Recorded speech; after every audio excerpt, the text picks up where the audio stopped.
안녕하세요. 박정훈입니다.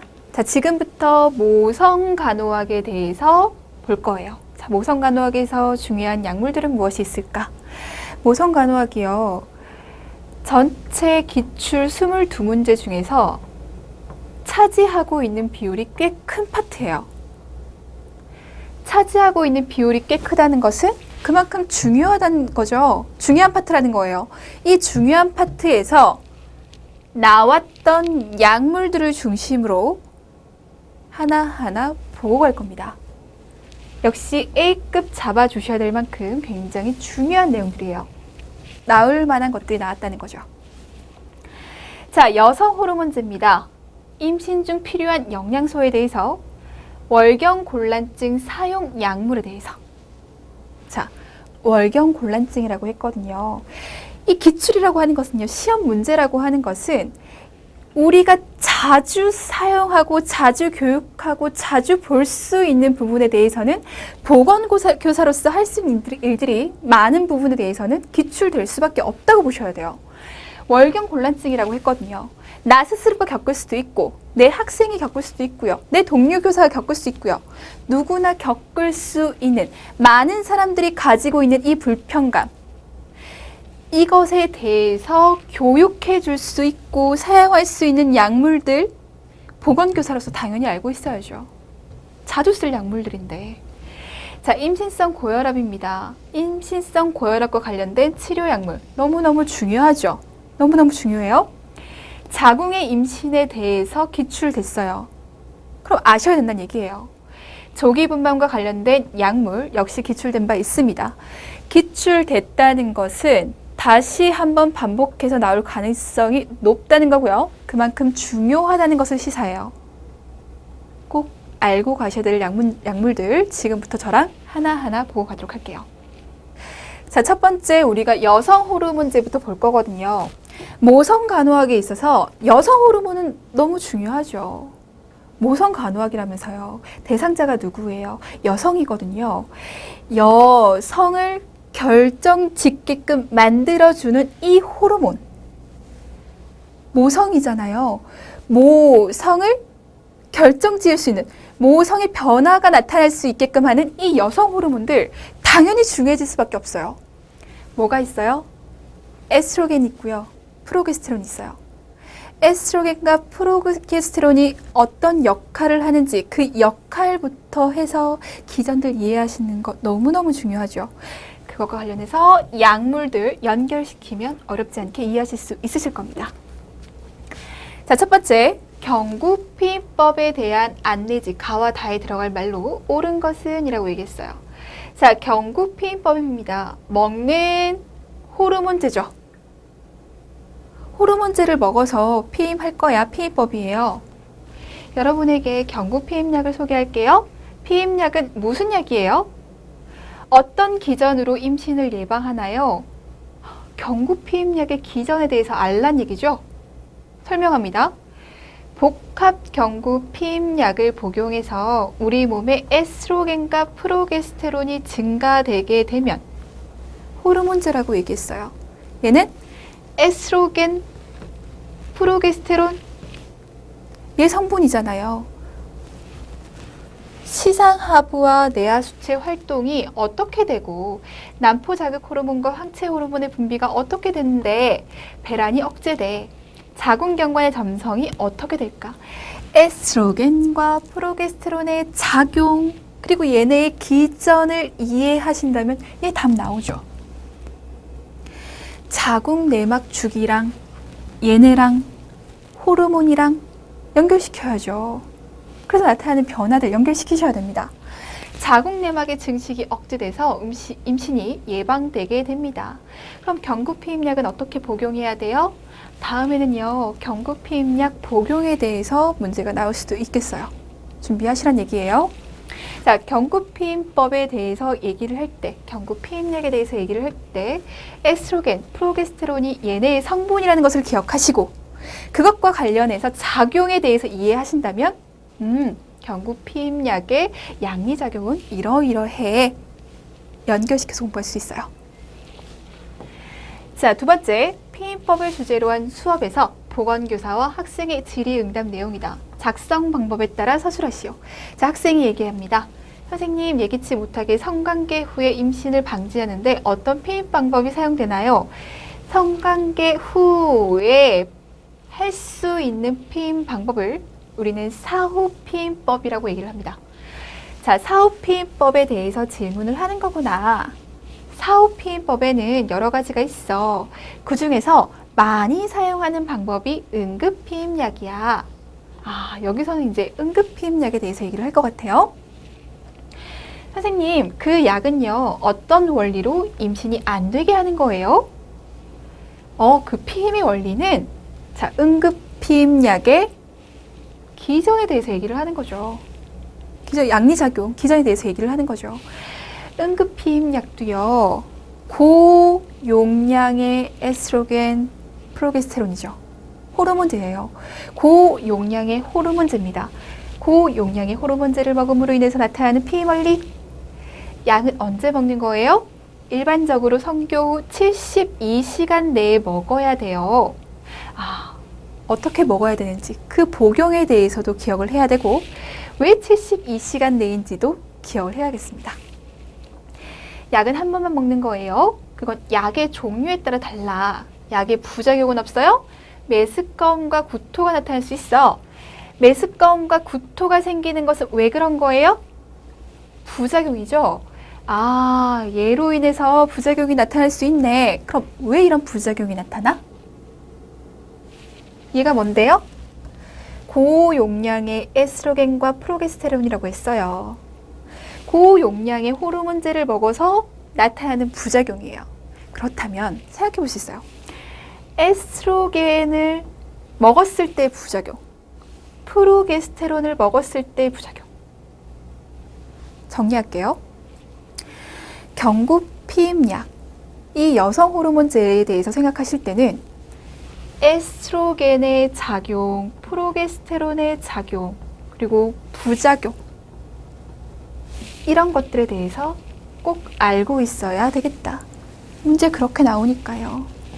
작성 방법 보시면요. 피임 원리 얘기하라고 했어요. 작용하는 거, 그 작용 기전. 니은의 이유를 제시하시오. 왜 72시간 이내? 디귿을 일으키는, 부작용을 일으키는 피임약의 성분.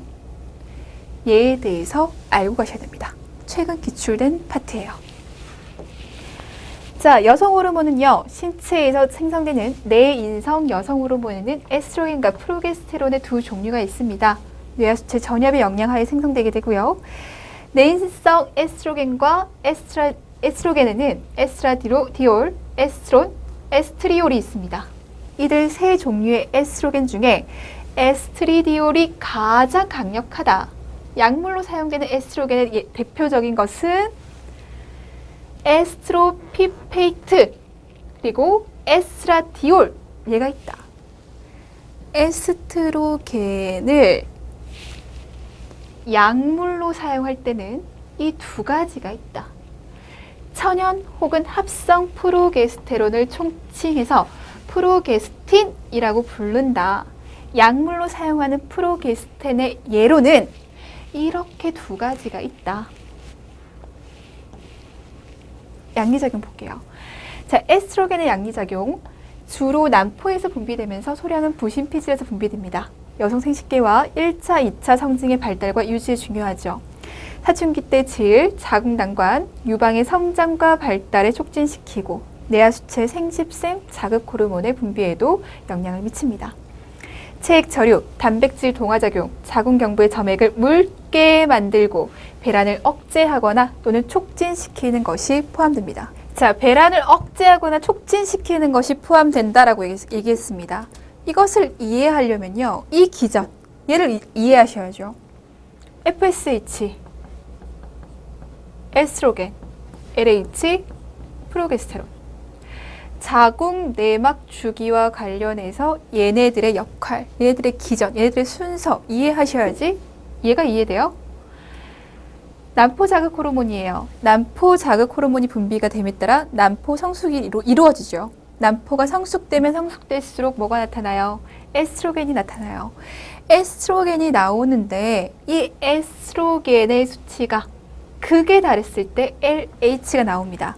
자, LH가 뭐냐면요. 황체 형성 호르몬이거든요. 황체 형성 호르몬입니다. 황체 형성 호르몬이 나와서 황체를 만들려면 배란이 이루어져야 황체가 되는 거죠. 난자가 뽕 하고 나와야 황체가 되는 거죠. 그럼 이 황체에서 프로게스테론 그리고 에스트로겐이 분비가 돼요. 여기서는 에스트로겐이 주요된 역할을 했다면 여기서는 프로게스테론이 주요된 역할을 하는 거예요. 이 기전 맞죠? FSH, 에스트로겐이 극에 달하게 되면 LH가 분비가 되고 LH가 분비됨에 따라 배란이 되고 배란되고 나서 황체가 형성됐으니 여기에서 프로게스테론이 분비된다. 자, 그럼 봅시다. 에스트로겐이 아직 충분치가 않아요. 그러면 FSH의 분비를 증가시킬 거예요. 에스트로겐이요, 충분해요. 그러면 FSH 더 이상 나오지 않아도 돼 하고 억제시킬 거란 얘기죠. 에스트로겐이 극의 달함에 따라 LH를 분비시킬 거란 얘기예요. 그러면 다시 얘기해서 에스트로겐의 수치에 따라서 배란이 될 수도 있고 안 될 수도 있고 이 얘기잖아요. 지금 그 얘기하는 거예요. 아직 너 배란될 때 아니야. 에스트로겐의 수치가 감소되어 있다면 에스트로겐이 충분해. 너 이제 배란할 때야. 촉진시킨 역할. 에스트로겐이 할 수 있어요. 자, 프로게스테론 마찬가지입니다. 자, 프로게스테론의 수치가 확 떨어졌습니다. 그러면 이 기전 다시 일어나게끔 FSH 촉진시킬 거예요. 프로게스테론이요, 지금 충분하게 있어요. 그러면 이 기전이 다시 안 일어나도 되거든요. LH 억제, FSH 억제시킬 겁니다. 요 얘기 하는 거예요. 지금 그 얘기 한다고요. 자, 칼슘과 인의 보존, 음모와 앵모의 성장, 유두와 생식기의 착색에 관여하고 난관을 수축시켜서 난자의 이동을 촉진하고 경관점액의 물리적, 화학적 특징을 변화시켜 월경 후 자궁 내막을 복구시키는 역할을 합니다. 에스트로겐이 어떠한 역할을 하는지 이해하신다면 에스트로겐이 감소되어 있는 폐경기에 어떠한 증상이 나타나는지도 여러분들이 예상해 보실 수 있으실 겁니다. 폐경 중요한 거 아시죠? 그만큼 에스트로겐의 역할도 중요하다.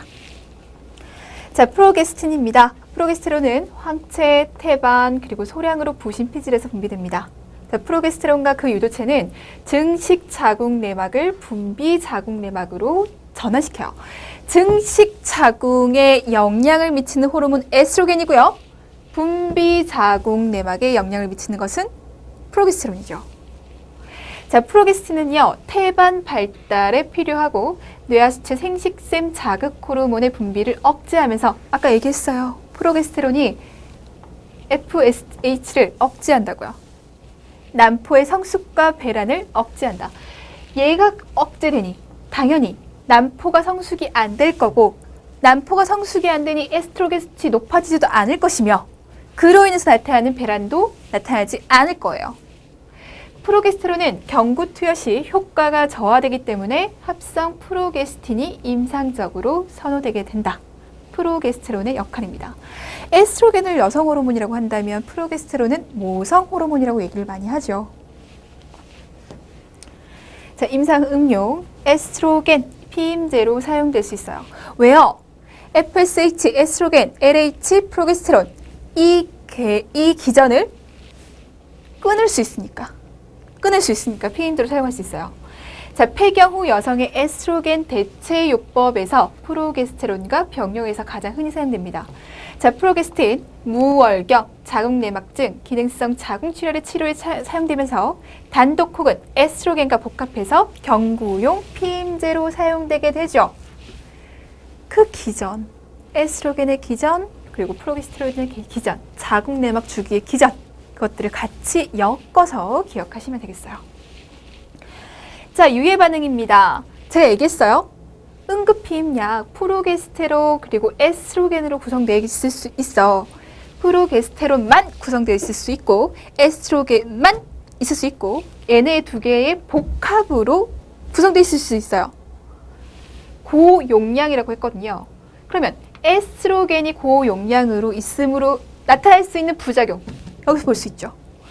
프로게스테론이 고용량으로 있으면서 나타날 수 있는 프로게스테론의 유해 반응, 그것을 이해하기 위해서 여기서 한 번 더 보고 갈 거예요.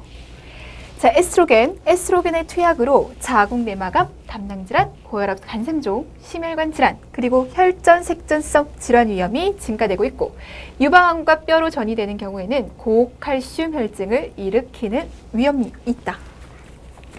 자, 중추신경계 반응으로서 두통, 편두통, 현기증, 우울증, 피부 반응으로서 피부염, 가려움증, 기미, 흑반, 약물 사용을 중지해도 지속될 수 있으며 위장관계 반응으로 구역구토가 나타날 수 있어요. 고용량 에스트로겐에 의해서 위장관계 반응으로 구역구토 나타날 수 있네요. 메스꺼움, 구토 이거잖아요. 복부팽만 및 경련 나타날 수 있습니다.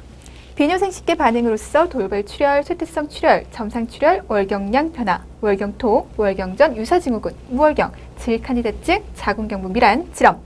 자, 국소 반응으로 비경구 약물 사용 시 주사 부위 통증과 무균성 농양, 경피제형 사용 시 적용 부위의 발적과 자극, 눈의 반응, 각막 구비율이 심해지면서 콘택트 렌즈를 못 견뎌 하죠. 부종, 비염, 성욕 변화, 유방의 통증, 비대, 압통, 탄수화물 내성 감소, 정맥혈전 색전증, 폐색전증, 체중 증가 감소, 전신, 골격계 통증이 나타날 수 있습니다. 에스트로겐이 우리 몸 전체에 영향을 미치죠. 그래서 폐경에 대한 증상도 우리 몸 전체로 오게 되는 겁니다. 자, 프로게스틴, 돌발 출혈과 점상 출혈, 월경량 변화, 무월경, 유방압통, 부종, 체중 증가 감소, 여드름, 기미, 흑반, 불면증, 우울증의 유해 반응 나타날 수 있어요. 자, 주의사항, 에스트로겐, 담낭질환, 고칼슘 혈증, 심혈관 질환, 간 질환을 가진 환자에서 주의해서 사용하고 포인트 잡아주세요. 흡연을 하는 여성이 에스트로겐을 사용하면 심혈관 합병증의 위험성이 증가합니다. 자, 경구 피임약이요. 에스트로겐과 프로게스테론의 합성제가 많다라고 얘기했거든요. 에스트로겐이 성분이라면서요. 근데 흡연을 하게 되면 에스트로겐 때문에 심혈관 합병증의 위험성이 증가한대요. 경구 피임약을 복용하는 경우 흡연을 하게 되면 심혈관 합병증의 위험성이 증가하게 되겠죠. 주의해야 됩니다. 기억하세요. 자, 프로게스틴, 편두통, 간질, 천식, 심장, 신장장애 환자에게서 주의해서 투약해야 합니다. 자, 피임제 호르몬, 에스트로겐과 프로게스틴의 복합제가 사용되게 돼요. 양리작용, 피임, 월경 주기의 조절, 월경의 손실, 철결핍 빈혈의 발생, 무월경을 조절할 수 있습니다. 배란 억제와 관련된 건강상의 이점은 난소, 난과 자궁의 임신이 감소될 수 있죠. 섬유낭포성 유방질환, 급성 골반 염증 질환, 자궁 내막암, 난소암의 발생이 감소하고 골밀도를 유지를 개선시켜 자궁 내막증과 관련된 증상을 감소시킬 수 있습니다. 야즈 많이 들어보셨을 거예요. 처방받아야만 하는 피임제죠. 왜요? 이러한 새로운 복합 피임제는요, 15세 이상의 여성에게 중등도의 여드름을 줄여주고 깨끗한 피부를 유지하는 데도 도움을 줘요. 야즈 복합체가 있더라. 자, 유해 반응, 에스트로겐, 프로게스틴 복합체를 경구 피임제로 사용했을 때 에스트로겐과 프로게스틴의 내용물에 따라서 다양한 유해 반응이 나타날 수 있다. 각각의 유해 반응을 반드시 고려해야 한다. 에스트로겐 때문에 유해 반응이 나타날 수 있고 프로게스틴 때문에 반응이 나타날 수 있다. 그러니 각각에 대한 역할을 알고 각각에 대한 유해 반응을 알자 이겁니다. 자, 에스트로겐과 프로게스테론의 과잉과 결핍. 에스트로겐이 과잉됐을 때는 구역 나오죠. 자, 복부팽만, 자궁경부 점액 증가, 폴립증, 고혈압, 편두통, 유방 팽대 혹은 압통, 부종. 자, 결핍의 증상. 월경 주기 초기 중기의 돌발 출혈, 정상 출혈 증가, 과소월경, 흑반 나타날 수 있어요.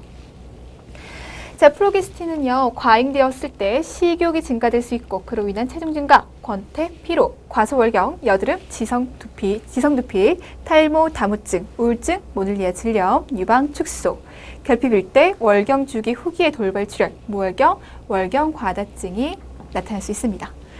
자, 주의점 보세요. 에스트로겐과 프로게스틴의 위험, 정맥이나 동맥의 혈전, 색전증, 심근경색, 혈전성, 출혈성, 뇌졸중과 같은 심혈관 유해 반응의 위험, 심혈관계 부작용을 증가시키는 흡연의 위험, 포인트 주세요. 주의점. 자, 간샘종, 기타 다른 종양, 시각장애, 담낭질환, 고혈압, 태아의 기형이 보고되고 있습니다. 자, 경구피임제 복용할 때 할 수 있는 교육 내용, 당연히 교육 내용 알고 계셔야죠. 당연히 알고 계셔야 돼요. 여러분들이 해야 될 일이거든요. 자, 최대 효과를 얻기 위해 처방된 대로 약물을 복용하고요. 복용 간격은 24시간이 넘지 않도록 한다. 무슨 말이에요? 빠뜨려 먹지 말고 일정한 간격으로 정해진 시간에 먹는 것이 좋다 이거예요. 얘가요, 지금 호르몬제거든요. 그럼 우리 몸의 그 농도가 일정하게 유지되고 있는 게 좋겠죠. 똑같은 시간에 먹는 것이 가장 좋습니다.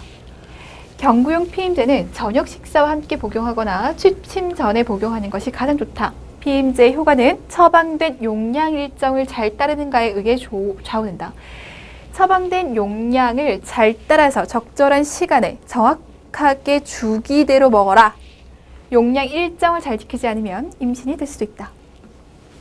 자, 다음 주기의 첫 주 이후까지는 의사가 추천하는 추가적인 피임법을 병행하고 만일 투약을 하루 걸렀어요. 하루 잊어버렸어요. 기억이 나자마자 빠뜨린 용량을 복용하거나 다음날 2알을 복용해요. 만일 이틀간 복용하지 않았다면 다음 이틀간 2알씩 복용하고 정상 투약 일정대로 복용을 계속합니다. 그러나 주기가 끝나고 새로운 주기가 시작될 때까지 다른 피임 방법을 사용해라. 지금 투약 용량을 일정한 시간에 맞춰서 안 먹었죠. 그럼 그만큼의 피임 효과는 떨어질 수밖에 없다. 피임 효과 떨어지잖아. 그러면 임신이 되지 않게 하기 위해서 다른 피임 방법 사용해야 돼. 만일 3일 이상 빠지게 되면 약물 복용 중단해. 더 이상 의미가 없거든. 새로운 주기가 시작될 수 있을 때까지 다른 피임 방법 사용해. 새 용법을 다시 시작하기 전에 임신 유무를 확인해야 한다. 혹시 임신됐을지도 모르니까 확인한 다음에 들어가야 한다. 약물을 복용하는 동안 흡연과 지나친 간접 흡연을 피한다. 흡연 계속 얘기를 하고 있는 거예요. 뭐와 관련해서? 에스트로겐과 관련해서. 자, 에스트로겐 치료 동안 흡연을 하게 되면 심혈관 질환의 위험성이 증가될 수 있다.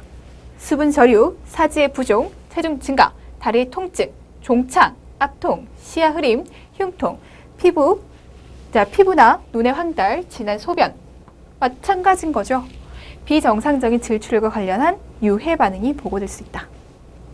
자, 응급 피임제입니다. 이 제제는요, 보호 장비 없이 이루어진 성교나 피임 방법이 실패했을 때 응급 피임제로 사용됩니다. 임신을 예방하지만 임신이 됐다면 아무런 효과가 없어요. 자, 고농도의 레보노르게스텔 사용 시 성교 후 72시간 내에 하나를 복용하고 12시간 후에 두 번째 용량을 복용한다. 응급 피임제입니다. 이 약물은 월경 주기 어느 때라도 사용 가능해요. 만약 복용 후 1시간 내에 구토가 일어난다면 이 약이 밖으로 빠져나갔다고 봐야 되잖아요.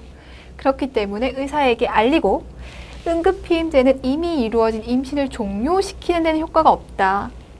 수정돼서 착상되면 얘 효과 없다는 거예요. 응급피임제는요, 일상적인 피임제로 사용해서는 안 된다. 말 그대로 응급으로 사용해야 돼요. 고용량이라고 했어요. 고농도거든요. 고농도의 호르몬제를 사용하기 때문에 일상적으로 사용할 수 없습니다. 자, 레보노르게스텔 이에 대해서 좀 봐요.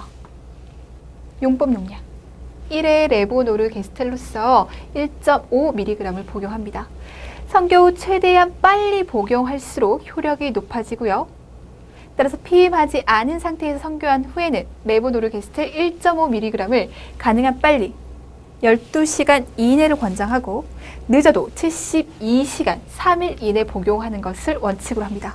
늦어도 3일 이내. 생리주기 동안 어느 때라도 사용할 수 있어요. 만약 복용 후 3시간 이내에 토했을 경우 즉시 다른 레보노르게스테를 복용합니다. 왜 토했을 것 같아요? 부작용 받잖아요, 우리. 얼마나 고농도면 토할까요? 이 약을 이용하면 응급피임을 한 이후에 뒤은 성교 시에는 다음 생리주기가 시작되기 전까지 비호르몬적 국소피임법을 사용할 것을 권장합니다. 자, 이 약을 같은 생리주기 동안 1회를 초과해서 사용할 경우에는 완전한 피임 효과를 기대할 수 없다. 말 그대로 응급으로 사용하라는 얘기예요. 자, 이 약 복용 후 뒤은 성교 동안에는 다음 생리가 시작될 때까지 피임을 위해서 반드시 비호르몬적 요법을 사용해야 된다. 피임법을 사용해야 한다. 그렇다면 왜 72시간 내에 복용을 해야 될까? 정자와 난자가 만나 수정이 되면 3일 정도 생식관을 통해 자궁에 도달하게 되고 6일에서 7일 정도의 착상이 이루어져요. 그렇기 때문에 생식관에 존재하는 3일 이내에 복용해야 효과가 있다. 착상되면요, 임신이에요. 끝이에요. 임신이라고요. 임신이 되면 효력을 발휘할 수 없다라고 얘기했거든요. 그러면 그 전에 해결을 봐야죠. 그게 언제라고요? 생식관에 있는 동안 3일, 72시간이라고요. 72시간이라고요. 기출됐습니다. 자, 임신 중에 필요한 영양소에 대해서 좀 보고 갈게요. 자, 기출 봅시다. 임산부 카페 운영자와 회원 간의 건강 상담 내용, 가에서 라에서 옳은 것을 모두 고른 것은 이라고 얘기했습니다. 자, 가부터 보죠. 지난주 병원에 갔더니 철분제를 먹으라고 해요. 건강한 편인데 꼭 먹어야 돼요? 임신 중에는요, 혈액량이 증가하게 되는데 혈장 증가에 비해서 적혈구 생산은 많지 않아 빈혈이 나타나게 돼요. 적혈구 만들어지게 하기 위해서 철분제 주는 것이니 꼭 드세요. 완벽한 대답이에요. 완벽한 대답. 우리 그걸 뭐라고 얘기해요? 가성빈혈이라고 얘기하죠. 가성빈혈 나타나요. 지금 혈장에 비해서 적혈구는 적게 만들어지거든요. 혈장에 비해. 그러니 적혈구 잘 만들어지게 하려면요, 당연히 철분제 드셔야 돼요. 좋습니다. 자, 결혼을 앞둔 예비 신부입니다. 남친이 TV에서 임신 전에 엽산이라는 약을 먹어야 한다고 했어요. 엽산제가 무슨 약이에요? 벌써부터 먹어야 되나요? 엽산에 대해서 얘기를 좀 해볼 겁니다. 자, 임신 7개월째 예비맘입니다. 가끔 시야가 흐리고 머리가 아프고 다리가 잘 부어요. 얼굴과 손도 부어서 결혼 반지를 끼고 다닐 수 없어요. 얘와 관련된 기전. 얘와 관련된 관리법. 자, 기전은 있잖아요. 그 다음에도 기출된 바가 있어요. 아예 표로 이렇게 나와서 있잖아요. 임신 중에는요, 이러한 변화가 생겨요. 왜 그 변화가 나타나는지 기전이 있어요. 자, 비워놓습니다. 이렇게. 그 기전 쓰라고 나왔거든요. 그러니 임신 중에 나타날 수 있는 증상에 대한 기전은 무조건 기억을 해주셔야겠다. 그리고 관리 방법. 여러분들을 교육할 수 있는 내용이죠. 기억을 하셔야 돼요. 어쨌든 이 지문에서는 엽산제와 그리고 철분제 이렇게 두 가지가 나왔고요. 그것과 관련해서 우리는 영양소를 좀 알아볼게요. 자, 첫 번째 칼슘. 태아의 뼈 만들어줘야죠. 치아 만들어줘야죠. 그러려면 칼슘이 더 많이 필요하겠죠. 인부 자신이 계속적인 필요, 여분의 조직 내 저장을 위해서 부수적인 칼슘의 섭취를 필요로 한다. 칼슘의 섭취가 부족하게 되면 태아에게 필요한 칼슘은 모체 골격이 용해돼서 충족될 것이다. 태아가 뼈도 형성되고요. 치아도 형성돼야 돼요. 그러려면 칼슘이 필요하거든요. 근데 칼슘을 부족하게 먹어서 혈중 칼슘 농도가 그렇게 충분하지 않아요. 그러면 충분하게 만들기 위해서 어디서 빼와야 돼요? 엄마 뼈에서 빼와야 돼요. 그럼 엄마 몸에 문제가 생기잖아요. 칼슘 충분하게 드세요. 자, 마그네슘. 뼈의 중요한 구성 성분이면서 모든 살아있는 세포에서 발견될 수 있습니다. 세포 산화, 단백질, 지질대사, DNA와 RNA에 필요한 효소의 활동에 중요하게 되죠. 철분. 자, 증가된 적혈구에 헤모글로빈을 공급하기 위해 아까 얘기했죠. 혈장에 비해 적혈구가 부족하다고. 적혈구가 비임산부에 비해서 당연히 임산부의 적혈구가 증가되어 있어요. 다만 혈장에 비해서 적을 뿐이에요. 증가되어 있어. 적혈구는 헤모글로빈 공급해야지. 적혈구 잘 만들려면 헤모글로빈 필요하잖아. 이 헤모글로빈 형성하는 게 뭐야? 철분이야. 태반을 위해서, 태아의 헤모글로빈을 위해서, 미오글로빈, 많은 효소들의 합성을 위해서, 태아가 임신 말기 동안 저장하기 위해서, 영유아 시에 혈액 손실을 보충하기 위해서 철분제가 필요하다. 가임기에 있는 여성에게는 매일 18mg의 철분 섭취가 적당하다. 이 양은 여성에 있어서 매일의 요구를 충족시키고 임신에 필요한 철분을 저축할 수 있는 양이지만 18mg의 철분은 일반적인 식사에서 쉽게 얻어질 수 있는 양이 아니다. 식사 때 섭취하는 철분과 모체의 철분 저장량은 임신 중에 요구량을 충족시키기 위해서 일반적으로는 부족하기 때문에 먹는 걸로 잘 안 된다고요. 그래서 하루에 30에서 60mg의 섭취가 바람직하다. 자, 비타민. 비타민은요, 생명 유지에 필수적이에요. 소량씩 식품을 통해서 공급되어야 합니다. 비타민은 탄수화물, 단백질, 지방 등의 대사작용에 직접적으로 관여하고 신체의 조절 반응이 유지되도록 돕는 작용을 합니다. 신체 내의 많은 반응들은 한 가지 이상의 비타민을 요구하면서 한 가지 비타민의 결핍은 또 다른 기능을 방해할 수 있고 대부분의 비타민은 신체 내에서 합성되지 않아요. 신체 내에서 합성되지 않아요. 그럼 어떻게 해야 돼요? 넣어줘야죠. 첫 번째, 지용성 비타민 A, D, E, K. 비타민 A, D, E, K는 신체의 지질과 밀접하게 연관되어 있고 체내에 축적이 되어 지용성이라고 했거든요. 축적이 되어 신체의 독성 작용을 나타낼 수 있으며 대표적인 비타민이 A1이다. 과용량의 지용성 비타민 섭취는 음식에 의한 함유식품의 섭취가 아니라 지용성 비타민 제제의 약물 복용으로 인해서 오게 된다. 그렇기 때문에요. 약 드실 때 따져보고 드셔야 돼요. 얘 좋고 그래서 얘 두 개 같이 먹어야지 과용량 될 수 있다고요. 자, 비타민 A, 눈, 피부, 상피세포와 소화기, 비뇨, 생식기, 호흡기를 싸고 있는 점막세포의 기능을 유지하는 데 필수적이다. 점막세포. 자, 성장과 정상 연골세포를 발달하기 위해서 필요하고 가장 잘 알려진 기능은 어두운 빛에서도 볼 수 있게 하는 거다. 그럼 얘가 부족해지면 야맹증 생기는 거죠. 자, 비타민 A를 너무 많이 섭취하게 되면 식욕이 감퇴하게 되고 피부가 건조해지고 비정상적인 피부 반점이 나타납니다. 장골에 통증이 있고 일반적으로 뼈가 물러지게 되죠. 너무 많이 섭취해주는 것도 문제예요. 자, 카로틴은요, 비타민 A의 전구 물질이고 암록색, 짙은 노란색 채소에서 발견되는 노란 물질이고 체내에서 비타민 A로 바뀐다. 당근 볶아 보셨어요? 노란색 보이죠? 뭐라고요? 얘라고요. 비타민 A의 전구 물질. 자, 비타민 D입니다. 칼슘 내 장내 흡수를 촉진시키고 칼슘과 다른 물질들이 뼈와 이에 흡수되는 것을 용이하게 한다. 자, 우리가 칼슘 먹었어요. 먹은 칼슘이 우리 몸에 잘 흡수될 수 있도록 하는 것이 비타민 D예요. 그러면서 이 칼슘이 뼈와 이에 들어갈 수 있도록 해주는 것도 비타민 D예요.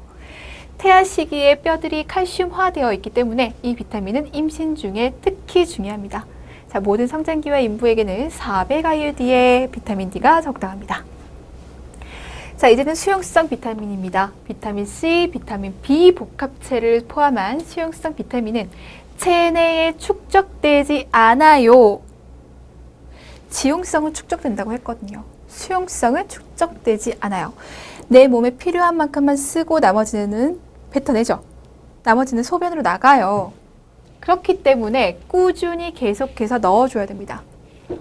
지용성 비타민보다 쉽게 결핍될 수가 있어요. 자, 비타민 C, 골격, 치아, 콜라겐 형성을 포함하는 중요한 구조적 요소. 다른 영양소의 파괴를 저해하는 독소로서 작용하기도 하고, 비타민 B 복합체.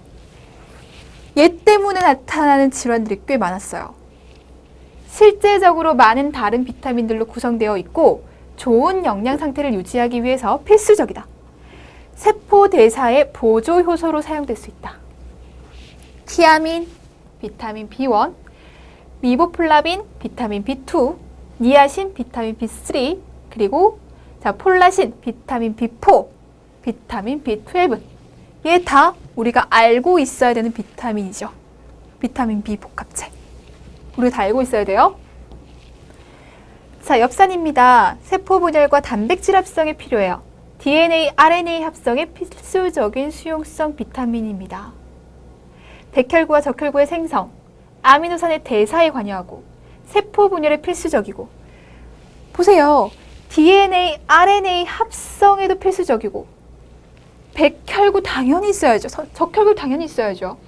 단백질의 대사 당연히 있어야 돼요. 세포 분열을 해야죠. 이 모든 것에 엽산이 들어가요. 최근 연구에 의하면 엽산을 포함한 다양한 비타민이 임신 전에 보충된 경우에는 신경계의 장애를 가지고 출생할 확률이 감소되고 있다고 보고되고 있고, 신경계 장애와 관련이 있겠다는 얘기죠. 엽산 보충제는 임신 전과 임신 6주 이전에 복용하는 것이 보다 효과적이다. 주의점 정도로 알고 계시면 좋겠습니다.